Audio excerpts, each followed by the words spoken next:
Il y a dans notre vie spirituelle une voix silencieuse, subtile, mais puissante, qui tente toujours de nous guider avant que le danger ne nous atteigne. Cette voix, c'est celle de l'Esprit de Dieu, qui nous parle souvent avant même que nous comprenions le pourquoi ou le comment. Parfois, nous ressentons simplement un poids dans notre esprit, une inquiétude inexplicable, et nous ne savons pas exactement ce qui cloche. C'est dans ces moments que le discernement spirituel devient crucial. Écouter cette impression intérieure peut nous sauver de situations que nous n'avions même pas envisagées. Je me rappelle d'un incident qui illustre parfaitement cette vérité. Il y a quelques années, j'étais en route pour une réunion importante, une convention où j'étais censé prendre la parole. Tout semblait conspirer pour retarder mon départ. Chaque obstacle surgissait au moment précis où je voulais partir. Mais au fond de mon esprit, je ressentais une lourdeur, un avertissement que je ne comprenais pas encore. Pourtant, au lieu de l'ignorer, j'ai pris des précautions supplémentaires. Je suis retourné changer tous les pneus de ma voiture, alors même qu'on m'avait dit qu'il n'y avait aucun problème. Ce petit acte de prudence, guidé par cette sensation spirituelle, a fini par m'éviter un danger imminent. Le retard que je percevais comme une nuisance est révélé être une protection divine. Cette expérience nous enseigne une leçon essentielle. Trop souvent, nous négligeons les avertissements de l'Esprit de Dieu parce que nous sommes têtus ou focalisés sur nos propres désirs.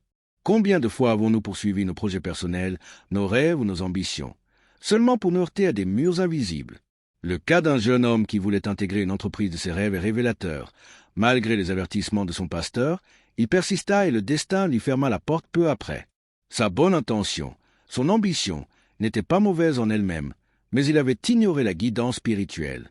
Anticiper le mal, écouter cette voix intérieure, c'est marcher en sagesse.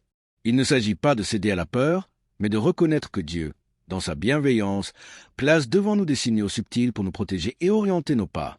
Dans chaque décision, déménagement, carrière, investissement, projet de vie, nous devons nous habituer à consulter notre esprit, à prier et à chercher la confirmation divine avant de nous lancer. Une vie conduite par l'esprit est une vie où chaque pas est sécurisé, chaque décision est éclairée, et chaque action porte la marque de la prudence céleste. Ainsi, frères et sœurs, ne méprisez jamais ce que votre esprit vous murmure. Soyez attentifs aux avertissements invisibles, prenez le temps de discerner, et avancez avec foi, sachant que Dieu vous guide même avant que vous ne le compreniez pleinement. Écouter l'Esprit, c'est marcher dans la protection divine et dans la victoire que Dieu a déjà préparée pour vous. Ainsi, chacun se retrouve un jour face à sa propre vie.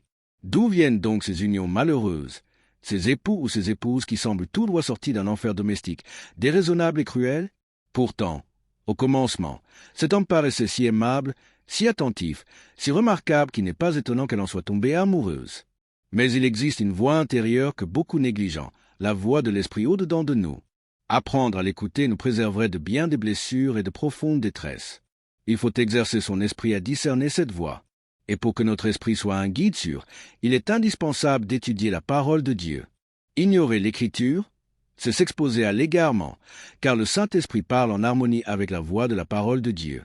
Il ne suffit pas de dire « je veux faire ceci pour Dieu ». La question demeure « Dieu le veut-il » Le roi Osia, mentionné dans les Écritures, était prospère, favorisé par Dieu, jusqu'au jour où, saisi d'orgueil, il voulut offrir lui-même l'encens dans le temple, tâche réservée aux prêtres. Malgré l'avertissement de ces derniers, il persista. À l'instant même, la lèpre le frappa. Son intention semblait pieuse, mais nul ne s'arroge un honneur que Dieu ne lui a pas confié. Servir Dieu exige de le faire selon ses voies, non selon nos impulsions, même religieuses. On peut être plus éloquent que le pasteur, plus versé dans les Écritures que lui. Cela ne constitue pas un appel. L'onction ne se décrète pas par ambition ni par compétence, mais par vocation divine. Beaucoup ignorent comment discerner le mal avant qu'il ne survienne. Ils ne savent pas reconnaître lorsque la main de Dieu ne cautionne pas leur démarche. Avant d'entreprendre quoi que ce soit, il convient de se demander « Que dit la parole de Dieu à ce sujet ?» L'apôtre Paul, bien que mandaté pour annoncer l'Évangile au monde entier, fut empêché par l'esprit d'aller en Asie, puis en Bithynie. Il aurait pu argumenter, invoquer le commandement général de prêcher partout. Pourtant, il comprit qu'il existe une direction spécifique de l'esprit. Il s'arrêta. D'autres auraient avancé malgré tout et en auraient subi les conséquences. Toutes les portes ouvertes ne sont pas des invitations divines, certaines sont des pièges. Lorsque Paul avertit les marins du danger imminent lors du voyage vers Rome, ils préférèrent écouter le propriétaire du navire et l'avis de la majorité. Les conditions semblèrent d'abord favorables, confirmant à leurs yeux la justesse de leur décision. Mais soudain la tempête se leva avec violence. Durant des jours, Ils furent plongés dans l'obscurité, incapables de voir le soleil ni les étoiles. Ils jetèrent leurs biens à la mer, puis perdirent tout espoir de salut. Alors Paul leur rappela qu'ils auraient dû l'écouter. Il est crucial de comprendre que prier ne consiste pas à demander à Dieu de bénir nos propres décisions déjà arrêtées. La prière authentique nous conduit à la volonté divine. Elle ne contraint pas Dieu à suivre nos plans. Il n'est pas notre serviteur chargé d'exécuter nos résolutions. Lorsque nous prions, nous devons écouter, recevoir sa direction et nous y soumettre. Si, lors de ce naufrage, les vies furent épargnées, ce fut à cause de Paul. Prisonnier sous garde romaine, il n'avait pas choisi ce voyage. Il avait même averti du péril. Mais Dieu lui avait révélé qu'il comparaîtrait devant César et que la vie de tous ceux qui naviguaient avec lui serait accordée. Ainsi, le salut des autres fut lié à l'obéissance d'un seul. Paul n'était pas obstiné. Il aurait volontiers obéi à la direction de l'Esprit. Contraint de poursuivre la traversée, il intercéda pour ceux qui l'avaient entraîné dans leur décision. Que nul donc ne s'avance en déclarant « J'ai décidé, j'ai prié, Dieu est avec moi ». La présence de Dieu implique aussi sa direction. Et dans cette direction, il peut dire « Ce n'est pas par ce chemin ». Le Seigneur Jésus a promis que l'Esprit de vérité guiderait dans toute la vérité, qu'il ne parlerait pas de lui-même, mais annoncerait ce qu'il aurait entendu et révélerait les choses à venir.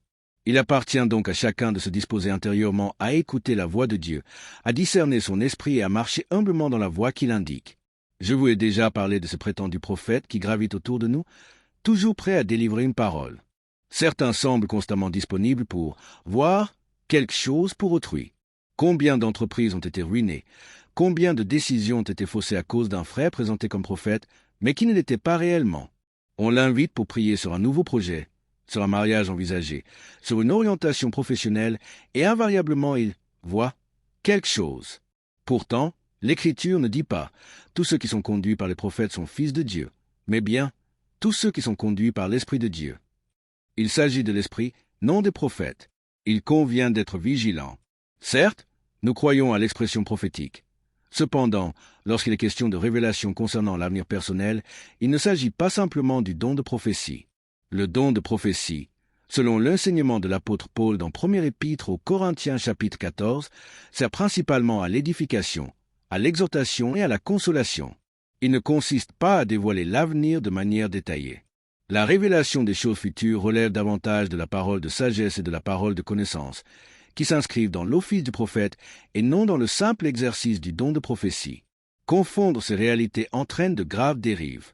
Il est insensé de convoquer plusieurs personnes réputées prophétiques pour décider d'un mariage ou d'un investissement, comme si la volonté de Dieu dépendait d'une consultation mystique. Cette pratique trahit souvent une ignorance des Écritures. Beaucoup s'engagent sur ces bases fragiles et, après des années apparemment stables, finissent par s'éloigner progressivement, se desséchant spirituellement, parce que la parole de Dieu ne leur suffit plus. Ils recherchent sans cesse des révélations nouvelles, des confirmations extraordinaires, au lieu de s'enraciner dans le fondement sûr de l'Écriture. Il arrive même que la prophétie soit utilisée comme instrument de contrôle dans le cadre conjugal. Sous couvert de spiritualité, certains prétendent parler au nom du Seigneur pour imposer leurs préférences, influencer des décisions ou éloigner des relations jugées indésirables. Ainsi parle le Seigneur devient alors une formule commode pour imposer sa volonté personnelle. Mais ajouter à la parole de Dieu ce qui n'a pas dit peut détruire un mariage. Si l'on souhaite aborder une question délicate, mieux vaut ouvrir la Bible, dialoguer avec sagesse et amour, plutôt que d'instrumentaliser le don prophétique. Car celui qui choisit de gouverner par la prophétie devra ensuite soutenir toute sa vie conjugale sur ce même terrain instable. Il ne s'agit pas de rejeter la prophétie, mais de l'exercer avec discernement, en laissant la parole de Dieu demeurer le fondement inébranlable. L'Écriture nous exhorte à éprouver les esprits pour savoir s'ils sont de Dieu. Cette mise à l'épreuve suppose une connaissance intime de la vérité biblique. Or, il arrive que, dans certaines assemblées, des groupes se forment autour d'une personnalité jugée particulièrement « white ». On se réunit chez elle, on écoute ses enseignements en marge de la communauté, on lui soumet les questions que l'on n'a pas osé poser publiquement. Souvent, ces initiatives naissent d'un zèle sincère et d'une bonne intention. Mais la bonne intention ne suffit pas. Usa, dans l'Ancien Testament, voulut retenir l'arche de Dieu lorsqu'elle chancela.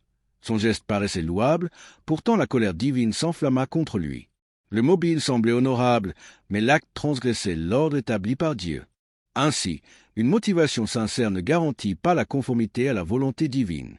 Il existe des péchés visibles, concrets, et d'autres plus subtils, d'ordre spirituel, qui ne peut être discerné qu'à la lumière de la parole. L'orgueil, par exemple, est un péché du cœur. Il est difficile à définir par de simples critères humains. On peut accuser quelqu'un d'orgueil sans fondement, alors que la véritable fierté réside parfois dans l'accusateur lui-même. Seule la parole de Dieu sonde et révèle l'orgueil authentique. De même, la rébellion est une réalité intérieure, profonde, que l'on ne discerne pleinement qu'à travers l'Écriture. La Bible affirme que la rébellion est comparable à la sorcellerie, soulignant ainsi sa gravité spirituelle. Voilà pourquoi il est impératif de demeurer attaché à la parole, de la méditer et de s'y soumettre humblement. Car elle seule éclaire les zones cachées du cœur, rectifie les intentions, et nous garde des rangs spirituels que l'enthousiasme religieux ou les apparences de piété ne sauraient corriger. L'obstination est assimilée à l'iniquité, et la rébellion n'est pas une notion abstraite. Elle se manifeste souvent dans des choses apparemment simples. Dieu avait ordonné à Saül d'aller détruire Amalek. Il n'exécuta l'ordre qu'en partie. Il conserva le meilleur du butin, prétendant vouloir l'offrir en sacrifice à Dieu. Lorsque Samuel l'interrogea sur son obéissance, Saül répondit par l'affirmative. Mais le bêlement des brebis trahissait sa désobéissance. Alors le prophète lui déclara cette parole solennelle. « L'obéissance vaut mieux que les sacrifices. L'obéissance vaut mieux que les sacrifices, et l'attention à la voix de Dieu plus que la graisse des béliers. » Saül croyait avoir bien agi. Pourtant, ce que Dieu qualifia de rébellion, lui ne le percevait pas ainsi. Le choc fut immense lorsqu'il apprit que le Seigneur l'avait rejeté comme roi. Une instruction simple avait été transgressée, et la conséquence fut la perte du royaume. Ainsi sont les péchés spirituels, discrets aux yeux des hommes, mais graves devant Dieu. Il en va de même lorsque des croyants, mus par un zèle sincère, s'attachent à des pratiques ou à des directions qui ne procèdent pas de l'ordre établi par Dieu. Ils peuvent multiplier les gestes d'honneur et les offrandes symboliques. Cependant, si l'obéissance fait défaut, ces sacrifices demeurent vains. Les réalités spirituelles ne se mesurent pas à l'intention humaine, mais à la conformité à la volonté divine. L'histoire d'Uza nous rappelle que même un geste inspiré par une bonne intention peut entraîner un jugement s'il viole l'ordre de Dieu. La rébellion, dit l'Écriture, est comparable à la sorcellerie. Elle n'est pas toujours bruyante, mais elle est profondément enracinée dans le cœur. Ces fautes spirituelles paraissent insignifiantes selon la logique humaine. Moïse, irrité, frappa le rocher au lieu de lui parler comme Dieu l'avait ordonné. Le geste semblait minime. Pourtant, il lui coûta l'entrée dans la terre promise. Aux yeux des hommes, il s'agissait d'un détail. Pour Dieu, c'était une désobéissance. Ce qui importe n'est pas ce que nous estimons insignifiant, mais ce que Dieu déclare juste ou erroné. Il est donc essentiel de développer son esprit, de l'exercer par la méditation des Écritures. Les Saintes Écritures constituent la voix de Dieu déjà donnée à l'humanité. Certains attendent une révélation spectaculaire pour chaque décision, pensant que la Bible ne peut éclairer les choix concrets de la vie quotidienne. Pourtant, plus on connaît la parole, plus on apprend à discerner la direction intérieure de l'esprit.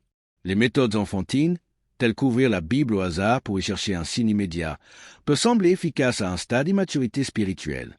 Mais la croissance exige que l'on abandonne ces procédés pour apprendre à reconnaître la voix de Dieu dans son esprit, formé et affermi par la vérité scripturaire. Comme l'a écrit l'apôtre Paul dans 1er Épître aux Corinthiens, lorsqu'il était enfant, il parlait et pensait comme un enfant. Devenu adulte, il a renoncé aux choses enfantines. Former son esprit, c'est acquérir la conscience de la direction spirituelle. Lorsque des difficultés persistent longtemps, qu'elles soient financières, physiques ou émotionnelles, elles doivent nous amener à nous examiner et à ajuster notre marche. Il n'est jamais dans le dessein de Dieu que son enfant demeure indéfiniment dans la stagnation ou la souffrance. Dieu désire le progrès. Il a pour chacun un dessein de croissance, d'épanouissement et de fécondité. La sécheresse peut devenir un champ fertile, et le champ fertile une forêt abondante. Là où il y avait aridité, il peut y avoir prospérité. Là où il y avait mesure limitée, il peut y avoir expansion.